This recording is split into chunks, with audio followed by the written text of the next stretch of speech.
Mr. Sibal, you have provided something that is often not heard on part 4 of the Constitution. Why is it that the framers of the Constitution stopped short of making this mandatory? And what was the thinking behind that? Because it has provided an escape route out at the very outset. So while distinguished people of the law and public intellectuals, academics like you, writers, have emphasized it, why is it that they did not make it more binding? That's very simple. You see, you cannot have a mandamus by the court directing the government to remove inequalities of income, for example. You can't have a mandamus. But courts have forgotten that in Article 37, all laws must further the cause of social, economic, and political justice. So you can test a law, right? So yeah. I have no quarrels with the proposition that, look, the court cannot direct a law to be framed to remove inequality or to have a uniform civil code or, for that matter, to protect cows, milch cows.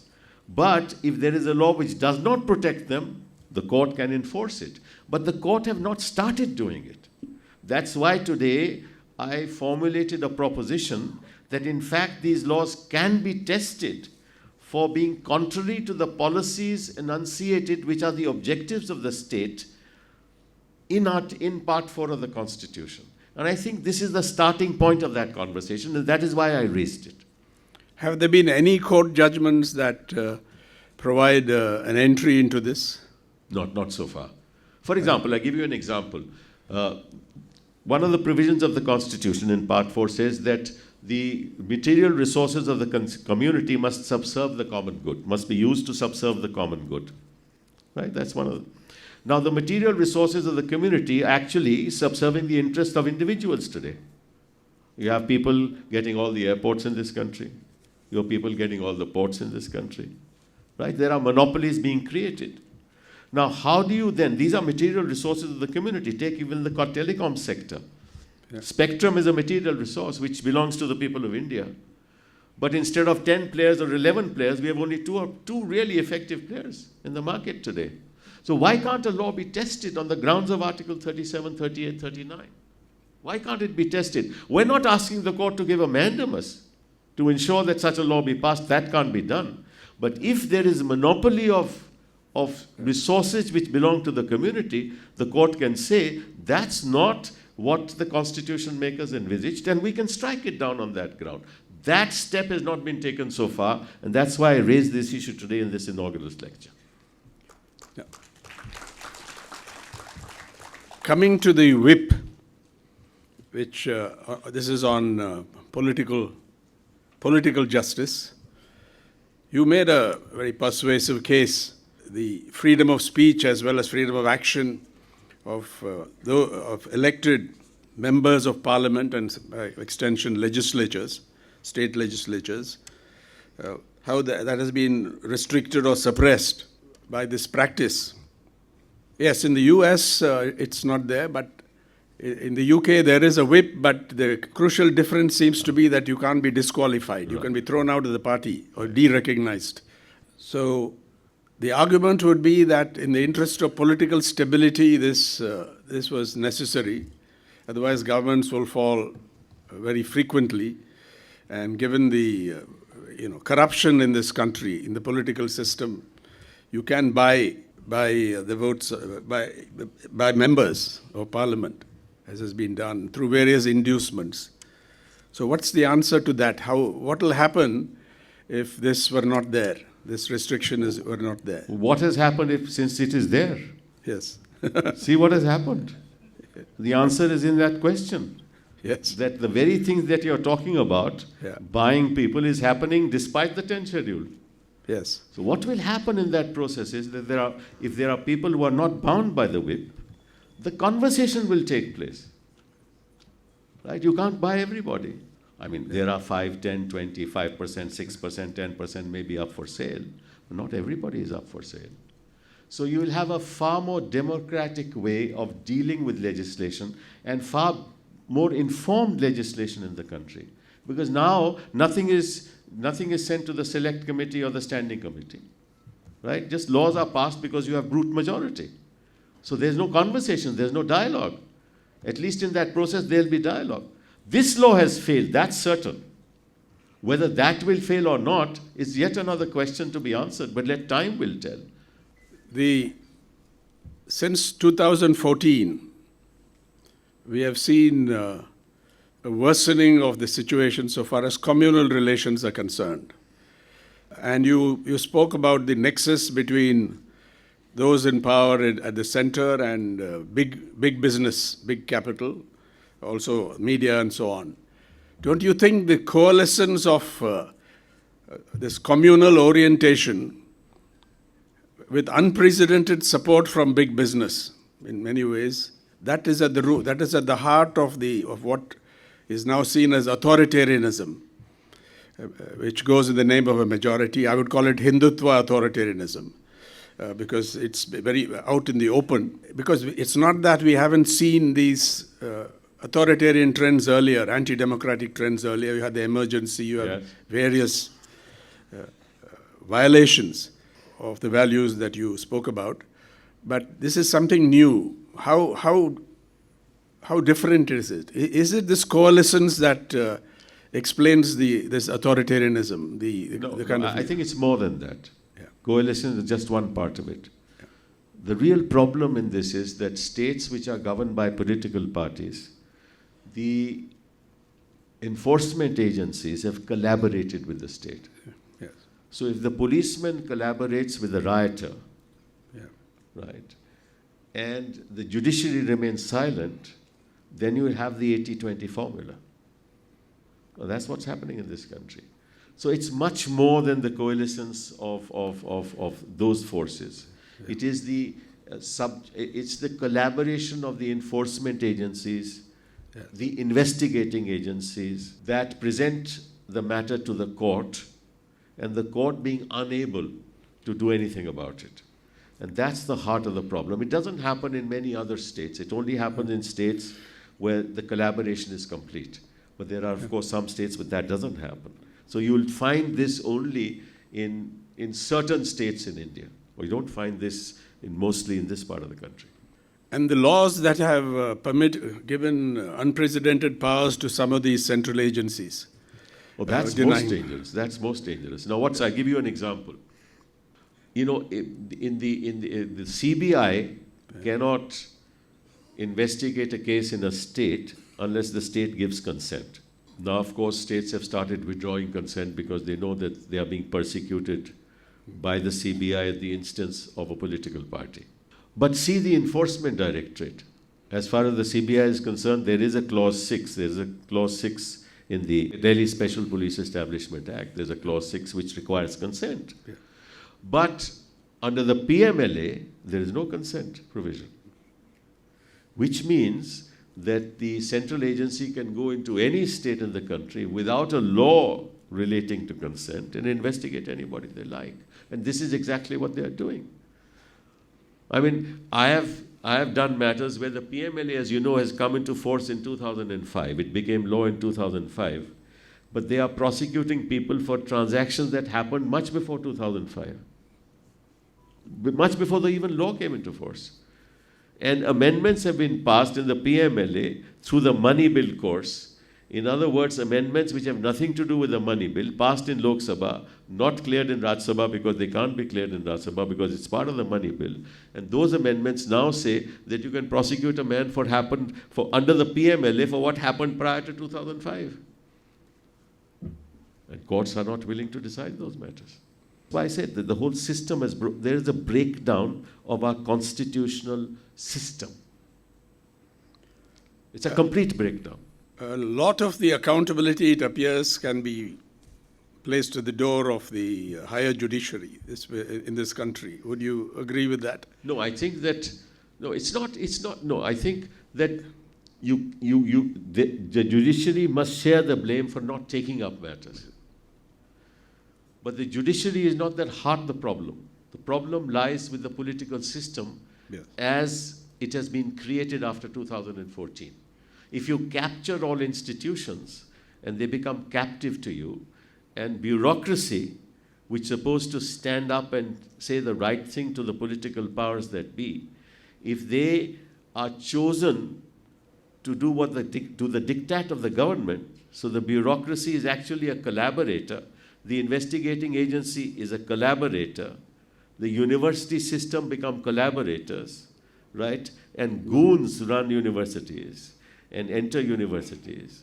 And universities are no longer centers of academics, right? But centers of political influencing. Then there is no hope, because wealth is created in the university system. Wealth is not created by industry. Wealth is created through ideas. And ideas happen in the university system. So if a university moves away from ideas, right, and become war zones in which ideologies take center stage, there will be no wealth creation in this country.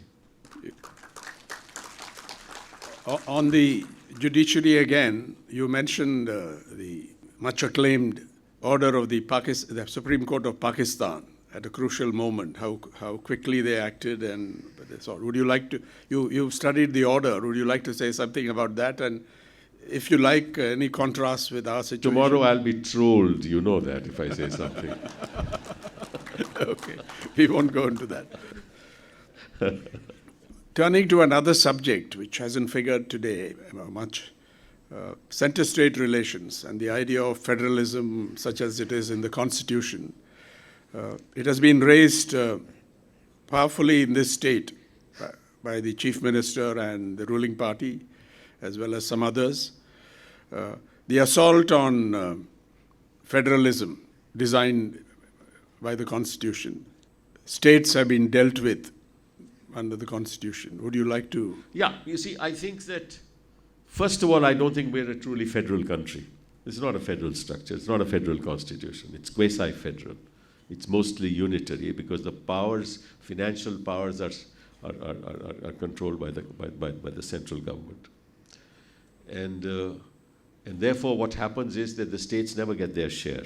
The real problem, according to me, because when the Constitution was framed in 1950, when we adopted it, it really was, in a sense, structured on the basis of the 1935 Act, where the colonial power used to control through governors. That system continued. Now, the problem is that most of the subjects which should be in the state list are now in the concurrent list. For example, I'll give you an example of education. Best. Education is a subject in the concurrent list.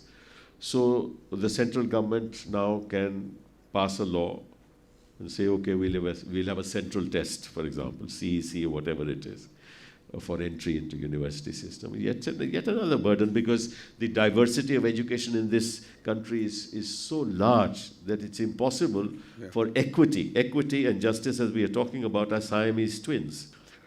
In the absence of justice, in the absence of equity, there can be no justice, and there cannot be equity without justice. Right? That's the reality. Now the question is, how do you bring equity into the system? You have, for example, a NEET exam. Yes. Right? And Tamil Nadu is very much against it, and so am I, personally. And you're former minister in charge of that. Yes, I was, yes. And no, but I didn't introduce the NEET. Yeah, no. Yeah, that's right. So the point is, how does a state board, living in functioning under the state board, how does he compete? I mean, all the curricula is based on CBSE. And this happens all over the country. It's not just Tamil Nadu. I personally think that education should be a state subject, completely a state subject. I think health should be a state subject. Health and education should be state subjects. Let states compete. We need to amend the Constitution. We need to make sure that panchayats, the finances, devolve on panchayats, that panchayats are in charge of water, about basic necessities of life. I think we must get rid of this colonial structure that we've inherited. under the Constitution, then only federalism will flower. And I think that we can only grow as a nation if we are a truly federal nation. And India needs federalism more than ever, more than it did at the founding of the Constitution. Absolutely, absolutely. Because the enormous diversity. I always used to say, as a minister, that look, how do I frame a law? Because it cannot apply everywhere. Yeah. Because you want to set up schools in Himachal, it's different from setting up schools in Arunachal Pradesh. How do you, and it's different from setting up schools in Chhattisgarh. The topography is different, the challenges are different, levels of poverty are different, teachers are not available in certain states. How do you bring teachers into the system? You can't have education without teachers. We are now delivering education without teachers. This is the sad part. And we think that this digitization is going to solve everything. It's the human touch that matters. It's the values that the child will get that matter. So before I invite questions, comments from our guests, a lot of people get dispirited. How would you ever overcome this kind of authoritarianism, majoritarianism, electoral success? In the latest round, you saw that. So what's the answer to that? The answer is people versus. It must be people versus, not political parties versus. People must rise. We must stand up. But we know that spontaneous movements do well up to a particular point and then dissipate or fade away. You need political organization. Yeah, it'll come. It'll come. It'll come with the movement. And slowly I see that happening. People are unhappy, but people don't have an alternative. And those who can provide an alternative are choosing not to do so. That's the unkindest cut of all. Is it because they are demoralized or? No, I think that the problem with our country is that those who can oppose the government are caught in a bind of a different kind on which I don't want to comment today. Yes.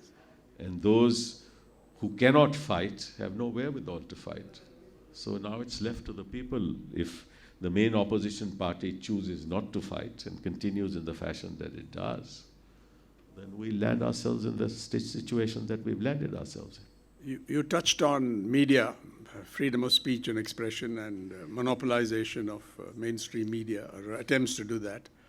I think it's still quite diverse, but this tendency is clear.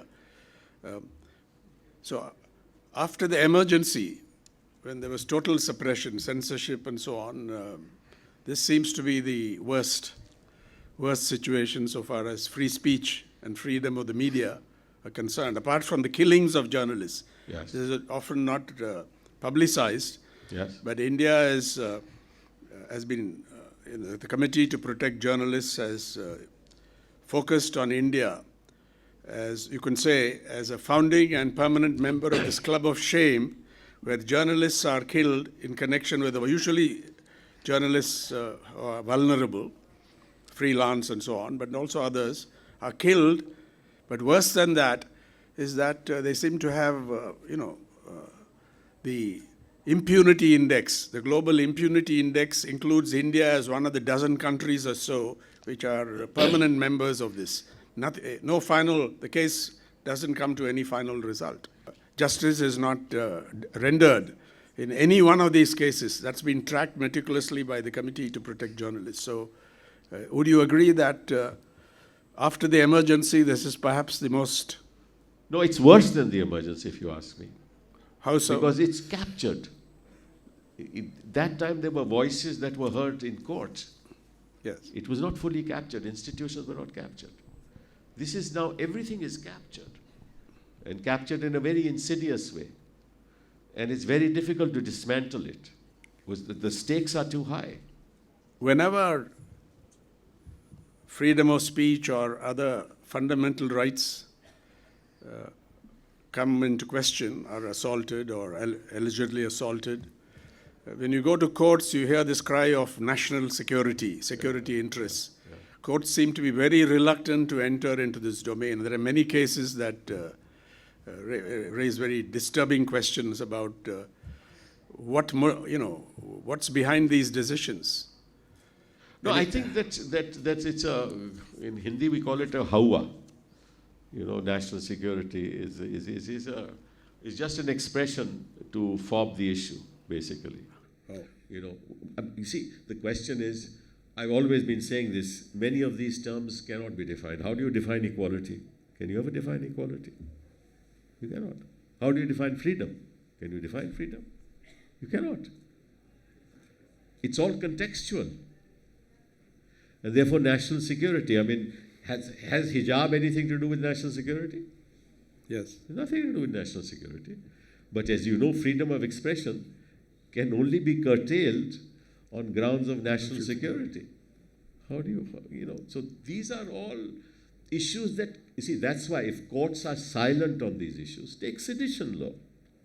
You know, can an 80-year-old man who's being prosecuted in the Bhima Koregaon case be a threat to national security?